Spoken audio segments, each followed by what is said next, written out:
ఆ అడవిలో అందరికీ ఆహారం చిలకరాజు ఇచ్చేవాడు. చిలకరాజు అందరికీ కావలసినంత ఆహారం ఇచ్చేది. అందుకే అందరూ రాజుకి చాలా మర్యాద ఇచ్చేవారు. కానీ సోను తన ఆహారం తినేసి వేరే వాళ్ళ దగ్గర ఆహారం లాక్కునేది. మరియు తన గురించి కంప్లైంట్ చేయడానికి అన్ని పక్షులు చేరి రాజు దగ్గరకొచ్చాయి.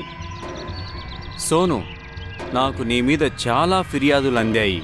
దీనికి నీకు శిక్ష ఏంటంటే నువ్వు ఒక ఏకాంతమైన గుహలో ఉంటావు. ఇంకా అక్కడ నీకు ఎలాంటి ఆహారం లభించదు. ఒకవేళ నువ్వు అప్పుడు కూడా ఎవరినైనా ఇబ్బంది పెట్టి దొంగతనం చేసినట్లయితే అప్పుడు నీకు మరింత కఠిన శిక్ష పడుతుంది. సోను చిలకరాజు చెప్పినట్లే నడుచుకున్నాడు. అలాగే 4-5 రోజులు గడిచిపోయాయి. సోనుకి చాలా ఆకలేస్తుంది.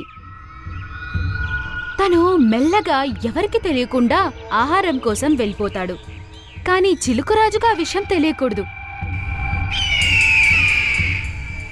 తను ఒక పక్షిని చంపి ఆహారంగా తినేస్తాడు.